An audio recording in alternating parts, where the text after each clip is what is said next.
Would you willingly eat a meal that could kill you? Not as punishment, not as sacrifice. Today we will dive into a world where every meal could end in death, where secret chambers, secret tasting rituals, and palace intrigues shaped destinies behind closed doors. In the Ottoman palace, every morsel that entered the Sultan's mouth was checked by at least 3 separate officials.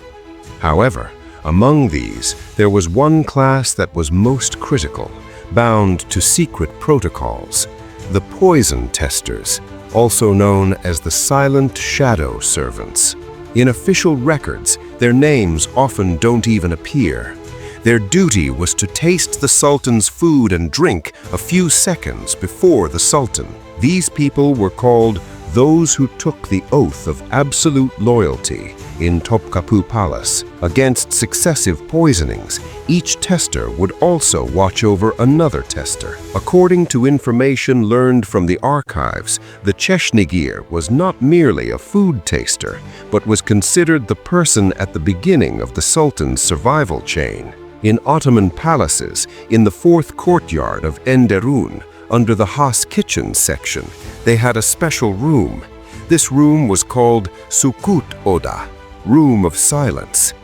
Speaking was forbidden because it was believed that even sound vibrations could disperse the scent of poison. Most of the Çeşnigirs viewed this duty as honor and destiny because the Sultan's survival meant the state's survival. To determine whether there were cold poisons that would activate at night in a meal tested during the day, the taste mirror ritual, which had been going on for years, would be performed. In the pitch darkness of night at Topkapı Palace, in a windowless room, a silver embroidered tray covered with cloth, 1 candle, 1 man, and that special meal that would never appear in any record. Every night, the man's hand would tremble slightly as he reached to determine whether the food was poisoned. If death is not a possibility, but a job you face every day, why would you choose it as a profession? But if these meals weren't eaten, no sultan could be protected in the palace. Think about it.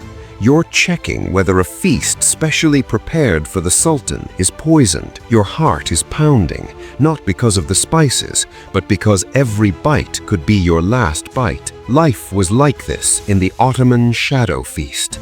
Such a secret ritual that even history itself hesitated to record it. That's why many poison tasters died for their country. Their names were never written in history pages. Their names weren't even written on their tombstones.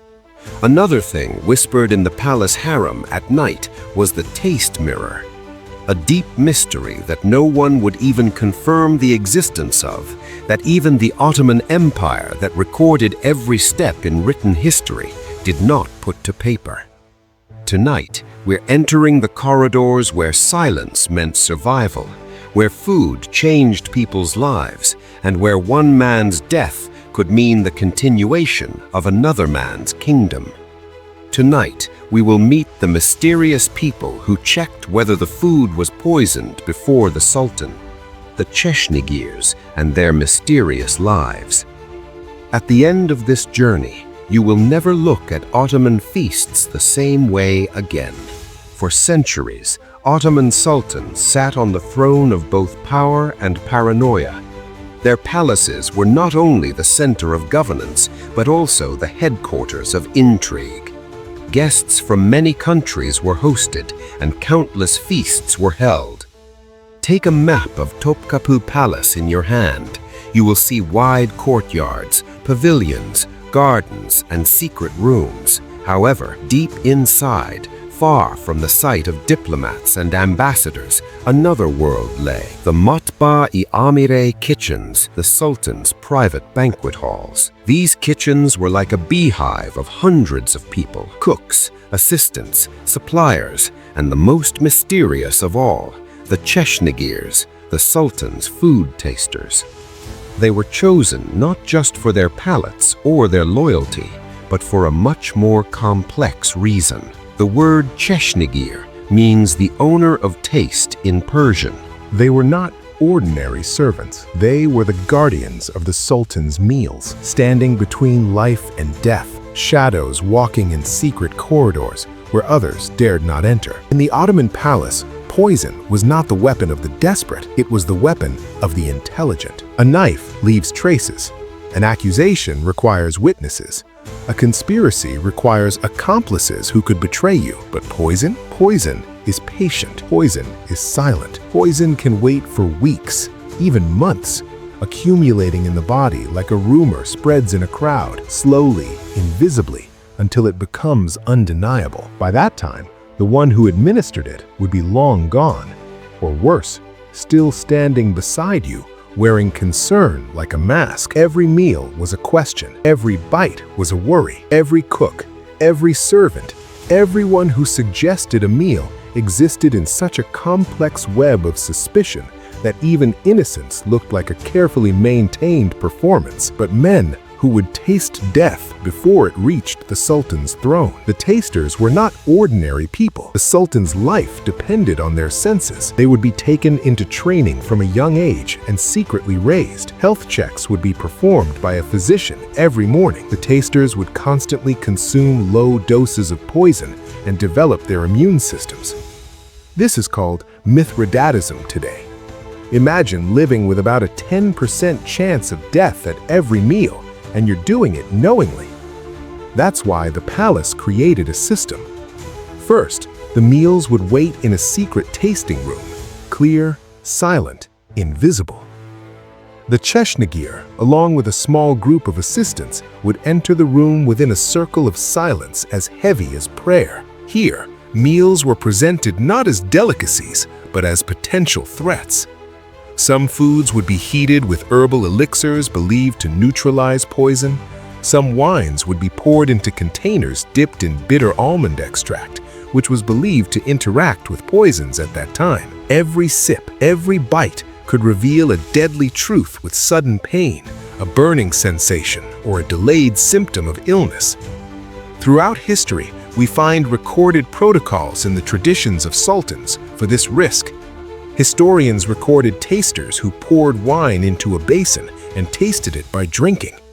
Even the water used to wash the sultan's hands was tested for poison.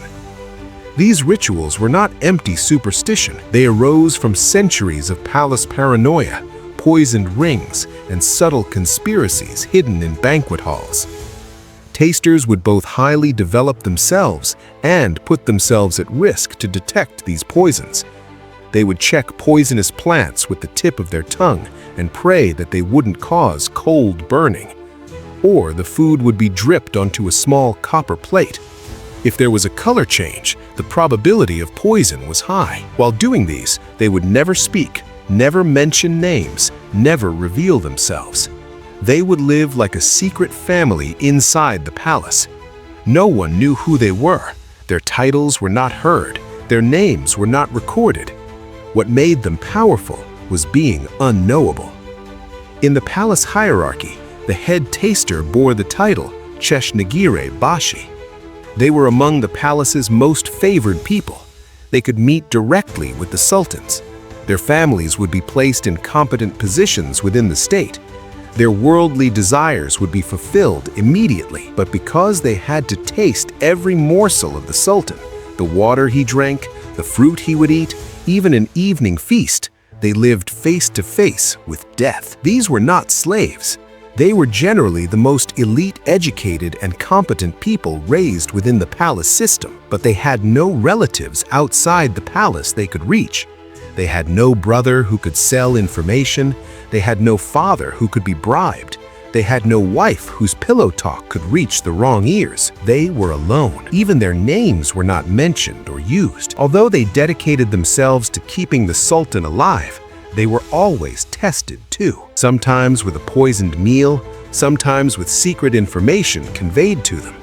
Because even in the shadow of death, proximity to the sultan was still proximity to power. And in the Ottoman palace, proximity was everything. Checking whether a meal was poisoned was not a simple job as eating. It was a grand and mysterious ritual. A meal would come from the kitchen, carried by a specific servant along a specific route at a specific time. The tray would be sealed, not with a simple cloth, but with wax seals bearing the kitchen master's mark. Any break in the seal, any tampering would be immediately visible. The first taster, usually the youngest, would break the seal. He would examine the food. He wouldn't taste it yet, just look. Was the color of the food right? Was the texture as expected? Was there anything unusual about the food? Then, the first bite. A small portion, enough to detect, not enough to kill directly if poison was present in concentrated doses. He would chew slowly. Between death and survival, he would swallow, and then he would sit and wait. If the first taster showed no symptoms after the designated waiting period, usually 1 hour, a second taster would eat a larger portion. Then they would wait again. If the second taster remained stable, a third would consume a portion closer to what the Sultan himself would eat. Only then, after 3 men had eaten and 3 waiting periods had passed, would the meal be brought to the Sultan's chamber. By this point, hours had passed. The food would usually be cold. The Sultan would eat it anyway. But despite all these precautions, there were many incidents that the official records didn't emphasize. Once, during the reign of Ottoman Sultan Murad III, at an evening meal, one of the Çeşnigirs noticed incense darkening on the surface of the soup. This was a sign of red poison, a mixture of spoiled red opium. When the Çeşnigir tasted the meal, purpling at the tip of the nose, burning at the edge of the tongue, and a slight film in the eye. When these signs appeared within 25 minutes, the soup was never presented to the Sultan. The culprit was never found. It was recorded as the Sultan didn't even touch the meal. A halwa sent as a gift to Sultan Mehmed IV's harem kitchen was noticed to be too shiny. Thinking this could be caused by using tobacco root poison, the master Çeşnigir ate a small amount of the halwa. According to records, he showed no signs after 40 seconds, but died silently 2 hours later. After this incident, this poison was called sukut poison, poison of silence. Sultan Selim II was known for his love of fish. Once there was a poisoning attempt. The Çeşnigir sees that the brightness in the fish's eye is much more than normal and becomes suspicious. He takes a bite. Nothing happens in 33 seconds. After 3 minutes, cramping starts in his neck. He survives but cannot speak for months. Later, it is understood that this is sea scorpion venom injected into seafood. There was a manuscript known as Treatise on Poisons belonging to the Çeşnigirs in the palace. This book would never be shown to anyone. In the book were written 42 different plant poisons, 17 animal poisons, 11 metallic poisons, mercury, arsenic, antimony, 8 gastronomical concealment methods. Some Çeşnigirs would pass on their memories to young students in Enderun before they died. These were called shadow notes. Very few of these notes have reached the present day. I have obtained these very rare and little-known notes from the archives for you. A taster notices a spice in the Sultan's pilaf that has no smell. This is not possible. Every spice smells. He understands this is a sign of the scent-removed poison technique, a prepared poison. It is said to have been developed by Indian Sufi healers. In another incident, it is noticed that a water glass to be taken to the Sultan makes no sound when placed on the tray. The glass is examined directly, and it is thought that a thin layer of antimony has been applied to the inner surface of the glass. The sound of the glass hitting is weak. One must be sure, and the taster drinks a drop of water. He lives, but his eyes go completely dark for a day, and then he starts to see again. On a busy feast day, a taster notices a slightly bluish light at the tip of the spoon. This is a sign only seen at night, the phosphorescent glow of arsenic oil. The taster who notices this saves his own life and the Sultan's. There is no other place where so many death incidents and so much intrigue have occurred. 60% of palace intrigues would start in the kitchen. That's why they would spy when necessary, they would report who touched which food, they would become carriers of the most critical information between the harem and enderun inside the palace. In some chronicles, this phrase appears. They were the masters of the palace's shadow corridors. Not all poisons take effect immediately. Some toxins, especially arsenic, accumulate slowly over time. They don't kill in one meal. They might not kill in 10 meals, but 100 meals. That was a different matter. The palace was aware of this, and that's why they developed another layer of the system. I'm talking about a structure that was never fully documented, a mysterious feast that historians could only piece together from fragments, inconsistencies, and silences in the records. This was called the Shadow Feast. Not every meal prepared in the Ottoman palace was cooked to be eaten. Some meals would be cooked, presented, tested, observed, and then destroyed. They would be burned in palace furnaces, buried in gardens, thrown into the Bosphorus under cover of darkness. These were not failed meals. They were not spoiled food. They were tests within tests. Imagine you are a conspirator. You bribed a cook. You obtained a slow-acting poison, used slowly enough not to arouse suspicion in a single meal. Your plan is elegant. You injected the poison in small doses over months. When symptoms appear, the Sultan will be too weakened to effectively govern the country, and you will be positioned to seize power during the chaos. But here's the problem. What if some of the meals you poisoned were never actually eaten by the Sultan? What if the palace, suspecting such a conspiracy, sometimes replaced the Sultan's meal with a decoy? The tasters would still taste it. The protocols would still be followed, but the Sultan himself would eat something completely different, prepared in a different kitchen, by different hands, and brought through a different entrance. This is the essence of the Shadow Feast, a meal prepared not to nourish, but to reveal. The palace would stage these fake meals for several reasons: to test new cooks without risking the Sultan's life, to detect slow-acting poisons that don't show symptoms in a single tasting, and most cleverly, to mislead potential conspirators about which meals were real and which were theater. There would be tasters who became ill not from the Sultan's meal, but from a meal prepared hours earlier, meals the Sultan never saw.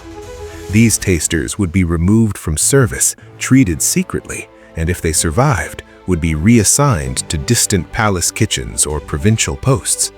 Their names would disappear from official lists, not because they had failed, because their survival exposed an attempt that needed to remain hidden. Consider the implications. If you were a conspirator and your poison failed, if the taster became ill but the Sultan remained healthy, what would you conclude? Was your poison too weak? Did your cook betray you? Or did the palace know from the beginning and everything you thought was secret was being observed? This uncertainty itself had become the most effective weapon, because once a conspirator began to suspect that the palace was running fake meals, every failure became ambiguous, every success became suspicious. And the darkest part is, some tasters would be deliberately fed from the Shadow Feast, not because they were most loyal, but because they were most expendable. The palace would eliminate them without accusation, trial, or scandal. Just an illness, a death, a quiet funeral.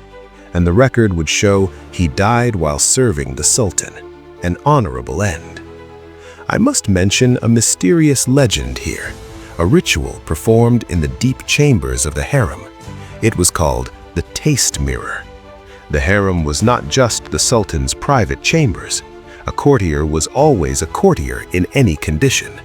It was a place where women wielded power through influence, through access, through the subtle architecture of favor and disfavor. And the harem had its own dangers. If the Sultan could be poisoned through his meals, so could the Valide Sultan, the Sultan's mother, usually the most powerful woman in the empire. So could the favorite concubines, So could the princes. The harem needed its own protections. According to accounts that emerged in memoirs written decades after the event, accounts that historians approach cautiously, there was a testing method conducted only at night, carried out by women trained in ancient traditions.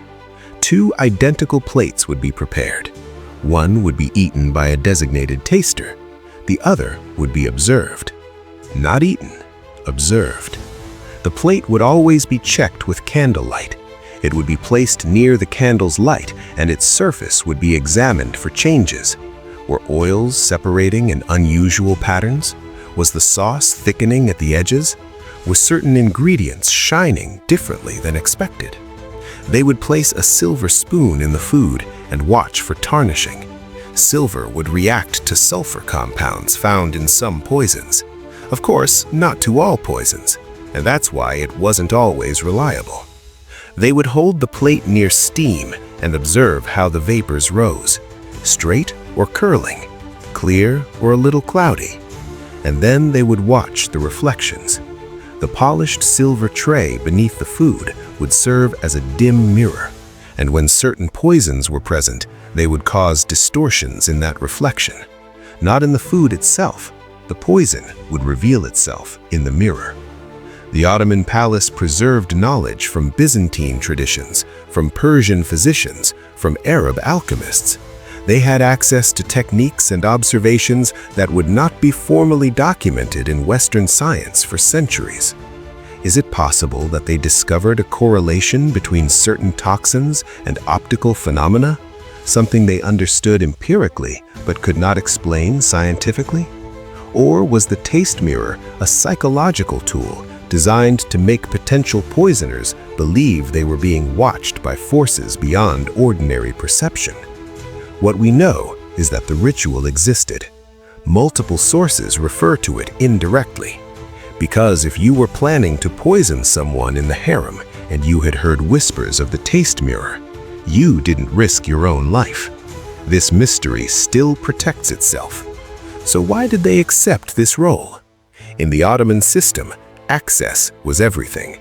A low-ranking official might never speak to the Sultan in his entire life, but a taster would see him every day, would be present at private meals, would hear conversations that others would never hear. This proximity created opportunities. A taster could make a request on behalf of a family member, could voice a grievance, with careful timing and phrasing, could plant an idea that might influence a decision. And if he survived long enough, he could be promoted. He could be given land or title. The risk of death was real, but so was the possibility of advancement. Most people in the palace lived in constant fear. They didn't know what could kill them. They didn't know who could betray them. But a taster knew his danger. It had a specific form, the food on his plate. It had a specific time. It had a specific duration. In a world where threats could come from anywhere, this freedom was almost comforting. There is an interesting dialogue recorded between a taster who had just survived a poisoning attempt and a palace physician. The taster had probably eaten a meal contaminated with mercury compound. He had suffered through 3 days of agony with vomiting, fever, and trembling fits. But in the end, he lived. The physician asked him, "Are you afraid to return to your duty?" The taster replied, "I was afraid before eating. I'm not anymore." Perhaps this was the power of being indispensable. In the Ottoman palace, visibility was a double-edged sword. Too much attention could destroy you, but too little attention meant you didn't matter. Poison tasters existed in a strange middle ground. They were known, but not famous. They were indispensable, but not celebrated. Their deaths were acknowledged, but not publicly mourned. And for some men, this was exactly what they were looking for. In Islamic mysticism, which the Ottoman palace would be familiar with, there is the concept of hidden saints. These were individuals who lived virtuous lives but deliberately avoided recognition. They believed true virtue required anonymity. To be seen performing a good deed was to corrupt that deed with ego.